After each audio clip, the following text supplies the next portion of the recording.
A struggling mom of 5 couldn't find a job because of her smile, so strangers stepped up to help her in a big way.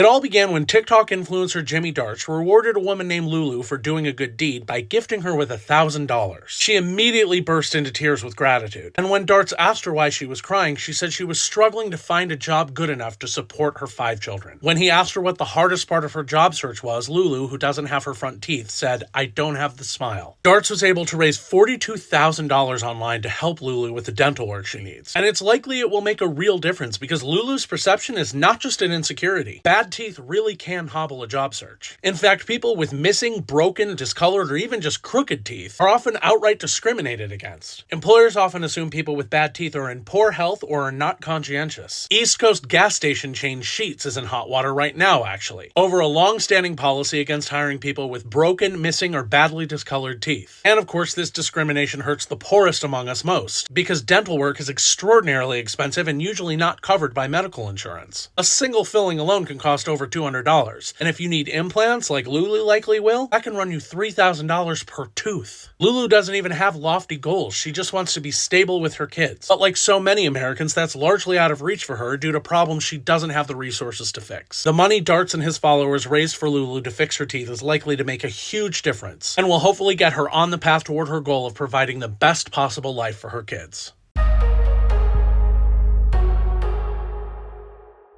After a bride was abandoned at the altar, her mom invited homeless people to her $35,000 wedding. Quinn Duane shared her heartbreaking experience, which happened in 2015. Her fiancé backed out of the wedding just days before it was scheduled, and they were supposed to wed at a high-end hotel. Undoubtedly hurt and embarrassed by her runaway groom, Duane took a few days to decide what to do. Luckily, Duane's family had her back, and her mother, Carrie, decided that since the wedding had already been paid for, they would turn it into an opportunity to give back. Carrie decided to invite people who didn't have a home to enjoy the lavish meal, and many turned up to dine with the jilted bride's family. The meal consisted of salmon, tri-tip, appetizers, and all the fixings for 120 people. Since less than that turned up, there was plenty of food for all to enjoy. Duane is not alone in having her wedding canceled. In fact, 20% of weddings are called off before the couples wed. One might say it's for the best that she found out about her fiancé before the wedding rather than after, but that doesn't make the heartbreak any easier. What would you do if your wedding was called off just a few days before the big event? A man's 80-year-old grandma asked him to explain trans people to her book club, and it went in a surprising direction. Almost every queer person has been asked to explain LGBTQ+ issues at one time or another. So when I came across trans TikToker Sasha Allen's video about his grandma and her book club, I immediately rolled my eyes. Because it's a lot to ask of a queer person. You end up put on the spot having to justify your existence to people who often aren't asking in good faith in the first place. But Allen's conversation went in a direction that was surprising and revealing. His grandmother's book club had just finished Jodi Picoult and Jennifer Finney Boylan's novel Mad Honey, which centers in part on a trans character. So his grandma asked him to FaceTime into their next meeting and answer people's questions about the transgender experience. Allen said he was immediately wary for obvious reasons. Elderly people often have a tendency to be a little old-fashioned and closed-minded, and they're also the largest conservative voting bloc in the country, and far more likely to be members of the Republican Party, which is, well, let's say not a fan of trans people, or LGBTQ+ people in general. But Allen was surprised by his grandmother's book club's response, including the Republicans in the room. These lovely elderly people genuinely wanted to understand things, he said. And he left the conversation feeling hopeful in a way he didn't expect. And his experience touches on a wider issue. Those of us on the more open-minded side of the political spectrum tend to assume the worst of intentions in the people who aren't on our side. And there's a necessity for that, especially for trans people. It is incredibly dangerous out there, and you have to keep yourself safe. But it's also the case that sometimes in order to truly understand people different from them, people need a human-to-human experience that no amount of Googling can provide, especially if you might not know what to Google in the first place. And it is absolutely not anyone's responsibility to provide that human-to-human experience if they don't feel equipped. But there's also a tendency for us to react angrily and say things like Google is free, and responses like that can put otherwise reachable people on the defensive and close their minds and ears. I've seen it happen in my own family. And I'm of the mind that this is part of how, not all, only part, don't come for me, we've ended up in the dangerously divisive climate we're in right now. Allen's experience proves that there are a lot of people out there who, misguided as they are more uninformed than they are hateful. Many just don't understand. And if those of us who are able are willing to be the voice that gets to them first, before the other side can get a hold of them, it can change absolutely everything. The owner of Arizona Iced Tea refuses to raise the price of their famous 99-cent beverage, saying, "Why have people who are having a hard time paying their rent have to pay more for our drink? Maybe it's our little way of giving back." According to Today, after 30 years in business, Arizona is a multi-billion-dollar company, and founder Don Voltaggio has amassed a fortune at an estimated $3 billion. He told Today, "We're successful, we're debt-free, we own everything." Arizona iced tea cans have cost 99 cents since the company's inception in 1992, and Voltaggio says he doesn't plan on raising the prices anytime in the foreseeable future. He prioritizes looking out for consumers as if they're his own friends and family. Voltaggio himself came from humble beginnings, and when the brand exploded after a 2002 collaboration with Arnold Palmer, he got a taste of the success he'd only dreamed of as a kid. Now, with his 2 grown sons helping him run the company, he's imparting his customer-first ethos to them. Arizona's founder also prioritizes a welcoming workplace for his employees. With a blend of old-school office values and progressive takes on rest for employees, Voltaggio ensures that everyone is treated like family. And it's not in that toxic everyone's family corporate speak kind of way, but Voltaggio actually considers what he would want his mom, sister, or wife to have if they worked for him. It's unfortunate that companies and founders like Voltaggio are so few and far between, but they're a humbling reminder that it's possible to be both profitable and ethical at the same time.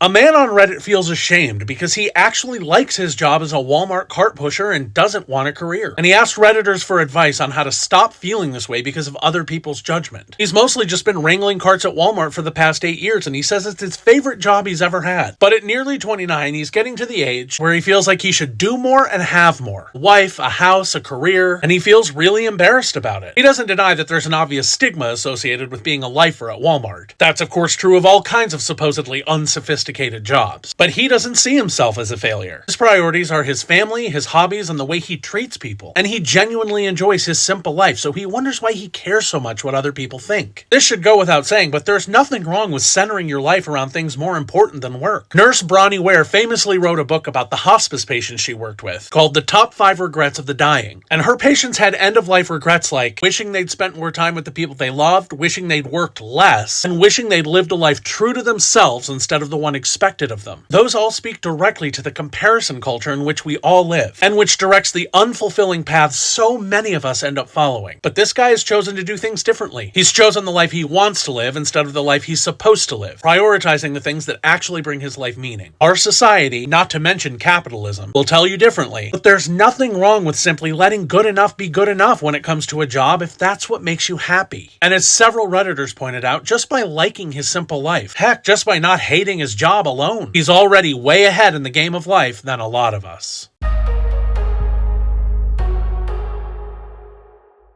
An emotional dad picked his daughter up from her last day of high school, holding a bouquet and singing Boys to Men. Dad Jevin Smith has been making daddy-daughter school pickup videos for the past 2 years, documenting his carpool duties. And for his daughter's last day of high school, he planned an extra special performance. He hopped out of the car singing 1992 hit End of the Road, and his daughter Jana was overcome with emotion, so much so that she started wiping away tears. Smith clearly takes pride in his role as a father, highlighting the immense value of an emotionally present parent. A 2019 study noted that children benefit socially and emotionally when fathers are more involved in their lives. And having an emotionally available parent increases the likelihood of developing a secure attachment style. Emotionally available people don't just pay lip service to being present, they actually show up for you. Smith's dedicated, hands-on parenting style leaves no room for doubt as to how much he loves and cherishes his children in a truly authentic way. Jana is headed to university in the fall, and her dad is delighted that she's not going too far from home. He looks forward to continue being an active presence in his daughter's life, and it's true that the kind of love they share is a forever kind of love. Let's give it up for all of the amazing dads out there.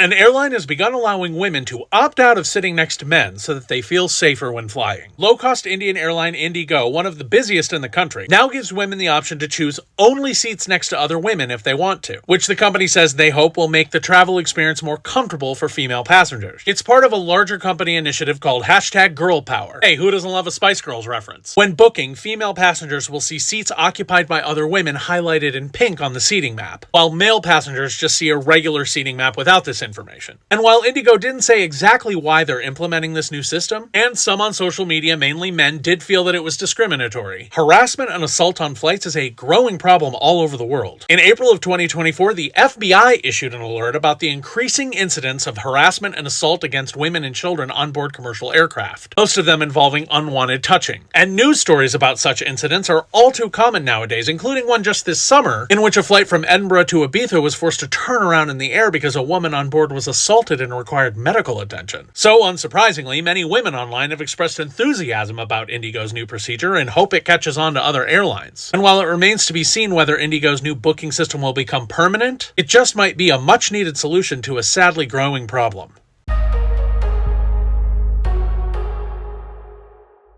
A 90-year-old World War II veteran was evicted from his home after 60 years due to unpaid bills. In 2015, police showed up at Johnny Hodges Sr.'s home, informing him that he needed to vacate immediately due to missed mortgage payments following the death of his wife Flora in 2014. Hodges had been her caretaker. He refused to leave and told the police to put handcuffs on him and take him, but they wouldn't do that. Police and ambulance workers rather carried him out of the home on a stretcher and took him to a Veteran Affairs hospital for a mental health evaluation. Hodges' daughter Robin said there was nothing wrong with her father emotionally or physically, and she admitted that her father had never told her or her brother about their missed mortgage payments or her late mother's medical bills. Hodges Sr.'s eviction story ended up running on the local news, where it caught the attention of a stranger named Greg Elwood. Elwood felt an immediate emotional connection to the situation and felt devastated that Hodges Sr. owed at least $100,000 to the bank. Elwood started a crowdfunding campaign to get the elderly veteran back into his home, and within 5 months, $111,000 was donated. The donations work, and Elwood was able to meet the veteran on his front porch at the welcome home party thrown by the community. The Hodges family were overwhelmed with gratitude at the kindness of a complete stranger. Greg Elwood's good deed proves that sometimes all it takes is the kindness and empathy of a stranger to get someone back on their feet. There is power in a community coming together to do the right thing.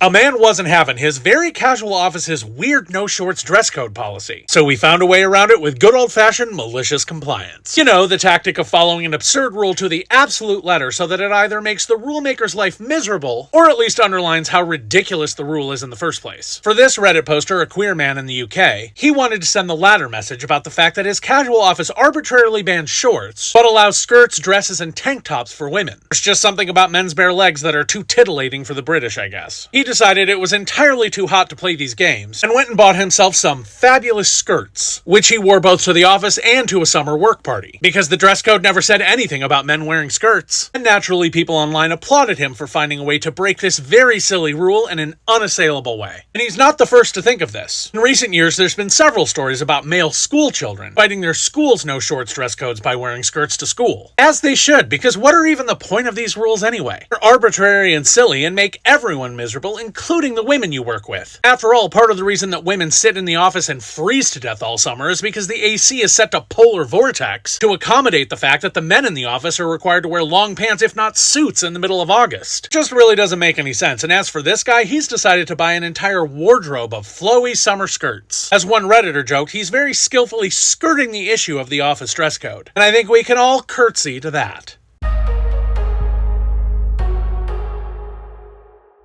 A pilot canceled a flight to Hawaii twice because he wasn't really feeling it, and passengers applauded. One of the passengers, who refers to himself as Johnny Jet in his travel newsletter, was on the flight from LA to Hawaii. The flight was scheduled to take off at 9 a.m., but due to a leaking faucet in the galley, passengers were forced to deplane and wait for another aircraft. The new flight was scheduled to leave at around 11:55 a.m., and as they were getting ready to take off, the plane pulled back into the gate. The pilot got on the intercom and announced that there was a problem with oil pressure in one of the engines. And at 12:20, the pilot announced the plane would not be departing at all. The pilot was told the plane was good to go, but he wasn't really feeling it and decided to err on the side of caution and refuse the aircraft. Johnny expected his fellow passengers to groan and complain over the pilot's decision, but the opposite happened. The passengers burst into applause. I mean, you just can't make an emergency landing when you're flying 6 hours over the ocean, and the passengers realized that. The passengers were able to board a different aircraft a few hours later, and they made it safely to their destination. As aggravating as it can be to have your trip cut short, your airline pilot is responsible for even getting you there in the first place. Pilots prioritize safety above all else, so if they detect any issues issues, they will typically opt not to fly or land the plane as soon as it is safe to do so. Your life and safety are the top priority, full stop. What would you do if this happened on your flight?